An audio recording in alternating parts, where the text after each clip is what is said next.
Akka mul'atan daawwattoota keenya oduu ammaaf qabnuun isinitti himaan Badrii Yuusufii. Lixa Oromiyaa Wallagga lixa aanaa Ganjii keessatti waraana bilisummaa Oromoo fi humnoota mootummaa jidduutti lolli cimaan geggeeffame. Namoonni nagayaa jaha ammoo aanaa Ganjii keessatti humnoota mootummaatiin ajjeefamanii ji'ame. Godina Wallagga lixa aanaa Ganjii keessatti lolli cimaan sa'aatii dheeraaf waraana bilisummaa Oromoo fi humnoota mootummaa jidduutti adeemsifamu jiraattonni BBS itti himanii jiru. Ajajaan waraana mootummaa namni Daanii jedhamus haleellaa waraana bilisummaa Oromootiin madaa'ee yeroo ammaa gara hospitaala Gimbitti geeffamuu isaati kan gabaafame. Godina Wallagga lixaa aanaa Ganjii ganda Busaanoo kan jedhamtudha jettini.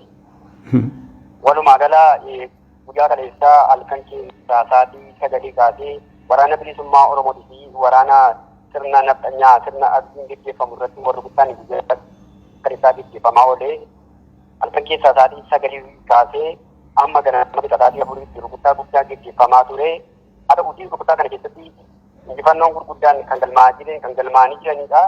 Injifannoon kunis walumaa gala ajajaa waraanaa sirna nafxanyaa yookaan abdiin gaggeeffamu keessallee Kansaa Daanii kan jedhamullee rukutamee yeroo hospitaala magaalaa Gimbiitti fe'amee kan inni jiru. Naannoo sanatti naannoo gurguddaan gaggeeffame kana keessatti uummanni illee rakkoo guddaa keessa bu'eeti kan inni jiru. Situ nyaachisee situ qallabe jechuudhaani uummata mana gaallee yoo xinnaate nama ja'adha kan rukutamanii nama ja'a keessaa tokko abbaa fi ilma manaa gabbaatanii battalumatti balbala irra jilbeenfachiisanii kan rukutaman yommuu ta'u uummanni naannoo sanaa sodaa guddaadhaan shororkeeffameeti kan jiru. Isaan kaan immoo situ naannoo kanatti qallabe jechuudhaan saawwi isaaniillee jalaa oofamaati kan jirtudha. Isaan qalamaa jirti qabeenyi isaanii manca'aa jira. Walumaa gala rakkoo guddaadha. Rakkoon nageenyaa naannoo kanatti mudatee jiru. Akka jiraatan dubbisnee tokko jirutti lola kaleessaa kanaan waraanni bilisummaa Oromoo injifannoo gonfatuun bakka lolli itti geggeeffame magaalaa irraa fageenya kiiloomeetira 40 irratti argamtu to'annoo jalaa oolchuu hima. Waraanni bilisummaa Oromoo magaalota dabalataa qabachuuf haleellaa geggeessaa jiru cimsee itti fufuudha kan gabaafamee jiru. Garuu uummanni nagaa waraana bilisummaa Oromoo nyaachiftan sababa je'uun ajjeefamuu dubbata. Guyyaa kaleessattis namoonni 6 ajjeefamuu fi kanneen ajjeefaman keessattis abbaa fi ilmi tokko akka argaman dubbata. Jiraatan Wallagga lixa aanaa Ganjii kun waraanni bilisummaa Oromoo lixa Oromiyaa magaalota yeroo ammaa qabatee jirus jiraatan aanaa Ganjii kun akkanatti ibsa. Bakka amma lolli irratti adeemsifame kana eenyutu to'atee jira yeroo ammaa magaalaa moo baadiyyaa bakki kun ammoo? Bakki kun baadiyyaadha. Baadiyyaa keessaa gara baadiyyaatti aanaa Ganjiirraa kiiloomeetira yoo xinnaate kiiloomeetira 40 kan fagaattudha. Magaalaa irraa badaa fagoo miti haa ta'uti.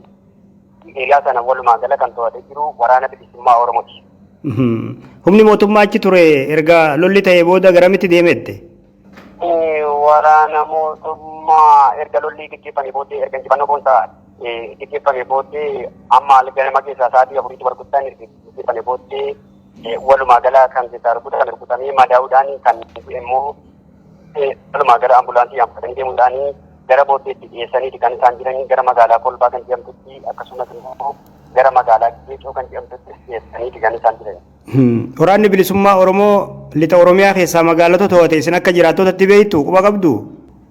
Egaa waraanni bilisummaa Oromoo egaa lixa Oromiyaa keessaa gara Wallagga lixaa keessaa aanaa Qondaalaa, aanaa Beekii akkasumas immoo magaalaa Mandii, aanaa Mandii jalaallee magaalota xixiqqaa tokko to'ateeti kan inni jiru. Kanumaan kan wal qabatu gara Wallagga Baajiraallee odeeffannoon ani qabu gara magaalaa gara Waamaa Agalootiin akkasumas gara Nunnuu Qumbaatiin kana duwwaa osoo hin ta'in gara Saafiggaatiin naannoo magaalaa Naqamtee irraa aanolee jiran jala iddoo baadiyyaa tokkollee to'atee kan akka inni jiru odeeffannoo quba kan hin qabudha. Godina Harargee Bahaa magaalaa Harar aanaa Shankor keessatti dargaggoo Oromoo tokko humnoota mootummaatiin ajjeefamuun gabaafamee jira. Dargaggoo Muhammad Najjaash Yaamoo halkan eda raayyaa ittisa biyyaatiin ajjeefamuu jiraatan magaalaa Harar tokko BBS itti himee jira. Humnoonni mootummaa sakattaa bal'aa magaalaa Harar keessatti adeemsifamaa turuu kan himu jiraatan kun dargaggoo Muhammad Najjaash ammoo sababa tokko malee ati ABO shanee deeggarta jedhanii rasaasa itti roobsuun maatii duratti ajjeesuu hima. Waraanni bilisummaa Oromoo ABO shanee isaan jedhan ammoo naannoo teenya hin jirtu jiraatan dubbifne kun. Godina Harargee Bahaa naannoo Hararee keessatti halkan eda sa'oo tokko maletti manneen nama hundarra sakattaa biranii kana malees ana shankofa keessatti jechuudha. Egaan halkanidha. Seenanii qeerroo maqaan isaa Maamman Najjaash jedhamu sababa Oromummaa isaa qofaaf shanii deeggartaa mootummaa mormitaa jedhanii itti dhuhaasanii jechuudha. Maatii isaa fuulduratti ajjeesanii. Dargaggoon kun erga ajjeefamee reeffi isaa hospitaala kan geeffame yeroo ta'u akka lakkoofsa biyyattitti gara maatiitti deebifamee ture. San booda sirni awwaalcha isaa raawwatu hima. Jiraatan odeeffanne kun erga ajjeechaan kun raawwatamee boodas jimaata har'aa magaalaa Harariif naannawa sanitti namoota nagaa reebuu fi hidhaa akka jiran gabaafamee jira. Bifuma wal fakkaatuun achuma Harargee bahaa magaalaa Malkaa Jabduu keessatti dargaggoo Diinee Ruboo jedhamu kaleessa rasaasaan rukutamuu hiriyaan isaa tokko BBS'tti himee jira. Humnoonni mootummaa Itoophiyaa maqaa ABO shanee jedhuun Oromiyaa kutaalee adda addaa keessatti ummata nagaa irratti haleellaa jabeessanii jiru. Akka hiriyaan Diinee kun jirutti osoo tattaa'aa jirru waraanni nutti dhufee nu ari'atan anjalaan ba'e.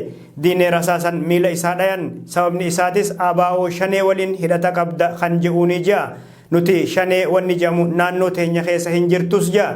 Dargaggoo rasaasan rukutame kana namni mana yaalaa geesses hin jiru jaa. Jiraatan magaalaa Malkaa Jabduu kun sirrirraa fuudhanii gara mana hidhatti akka geessullee dubbata nama rasaasan rukutame.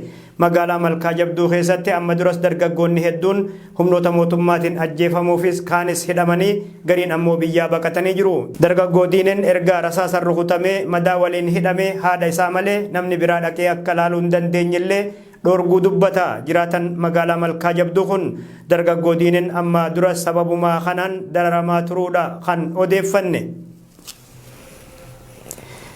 Humni qilleensaa Itoophiyaa magaalaa Maqalee haleeluu isaa dubbi himaan TPLF obbo Geetaachoo Raddaa himanii jiru. Obbo Geetaachoo Raddaa haleellaan diroonii gandeen magaalaa Maqalee garii irratti raawwatamu fuula Tiwiitara isaan irratti barreessanii jiru. Haleellaan diroonii ammaa kun erga muummichi ministeeraa Dr. Abiy Ahmad adda waraanatti duuluun raayyaa ittisa biyyaan hooggana jedhanii waajjira bayanii isa duraatis jedhamee jira.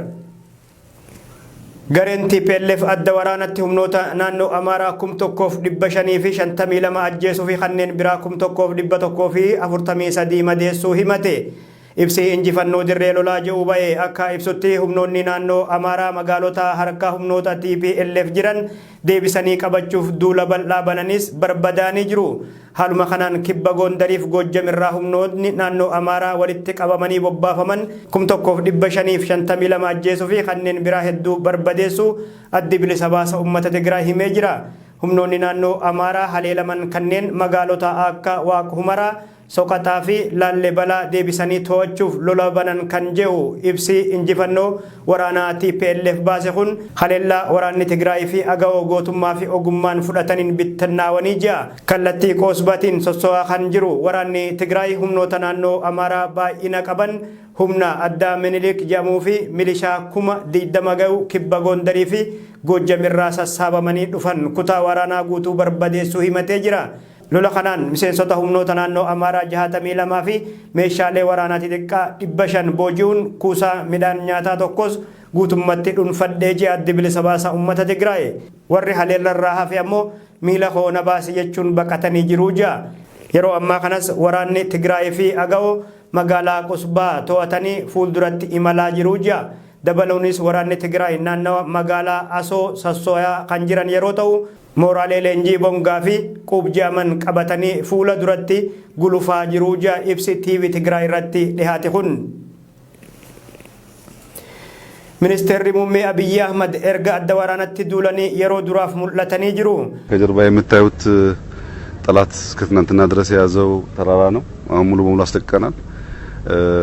የሰራዊቱ ሞራል እጅግ ደስ ይላል። ጦርነቱ በከፍተኛ ድል ነው የተከናወነ ያለው። አሁን ካዛክስታን ይዘናል። Muummichi ministeera Abiy Ahmad ibsa kennan keessatti Kazaakistaan to'achuu dubbatanii jiru. Bakka diinni jiru gadhiisisnee jirra kan jedhan Abiy Ahmad hamileen hoomaa waraanaa nama boonsaa jedhanii haalli adda waraanatis nama gammachiisaa jedhan. Uummanni keenyas gargaarsan nu cinaa jira kan jedhan Abiy Ahmad bilisummaa uummata keenyaa kabachiisuuf waan kafalamuu qabu kafaluuf qophiidha jedhan. Dubbii isaanii keessatti ammas cifraa fi burqaa ni to'annaa jedhan. Yeroo muummichi ministeera Abiy Ahmad kana jedhanitti gareen TPLF ammoo injifannoo olaanaa galmeessuu himatee jira. Injifannoo gara mootummaa fi TPLF himataa jiran kana maddeen walabaa mirkaneessan hin jiran. Godina Horroo Guduruu aanaa Abidongor keessatti hidhattoonni naannoo Amaaraa uummata irratti haleellaa raawwatu maddeen gabaasanii jiru. Hidhattoonni Amaaraa bakka birarraa dhufan uummata Harargeerraa aanaa Abidongor keessa qubsiifaman irratti haleellaa raawwatuun manneen jireenyaa jalaa gubuu fi kaanis mancaasuu jiraattota irraa odeeffannee jirra.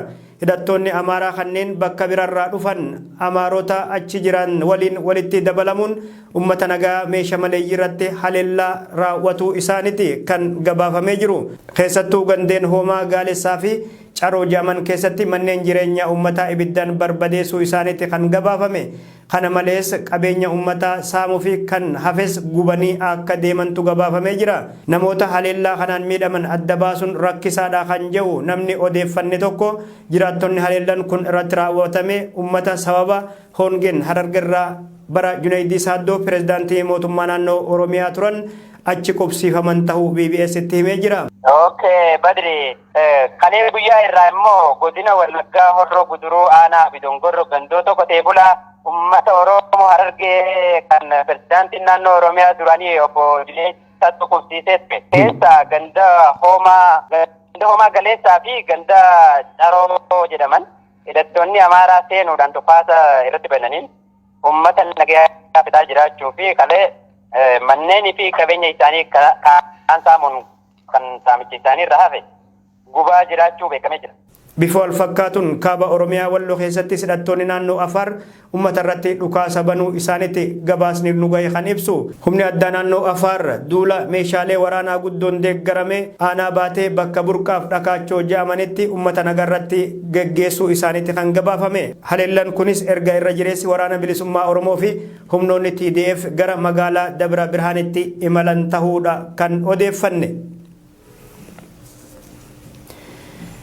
Oolmaa dirree lolaa miidiyaaleen akkan gabaasne dhorge mootummaan Itoophiyaa oolmaa dirree lolaa miidiyaaleen akkan gabaasne dhorgaman qajeelchi labsii yeroo muddamaa miidiyaaleen sochiilee loltummaa oolmaa dirree waraanaa fi bu'aalee lolaa akkan gabaasne ugguree jira. Qaama labsii yeroo muddamaatiin aangoon laatameefin ala hoggantoonni fi siviiliin dirree waraanaa jiranis miidiyaaleef odeeffannoolee akka laanne ugguramanii jiru. Akka ibsi sadaasa 25 bara 2021 kamisa kaleessaa ba'ee kun jirutti murtiin kun kan barbaachiseef duula jiraachuu fi jiraachuu dhabuu amma geggeeffamaa jiru naamusaa fi ifeeggannoo olaanaan xumuruu fi kana malees qixa ergama aangawoota waraanaa fi siviilii dirree waraanatti argamaniin ala oolmaa dirree waraanaa sochiilee loltummaa fi bu'aalee argaman ilaalchisuun ibsa kennuun dhorgaadhaa jedha. Ibsi kun humnoonni nageenyaa nama dhorgaa kana cabsee irratti tarkaanfii barbaachisaa ta'e akka fudhatuufis qajeelfamni laatameefii jira. Uffata dambii loltoota akkasuma kan poolisii fi milishaa uffatanii argamuunis dhorgaadhaa jedha ibsi. Qajeelcha labsii yeroo muddamaa kun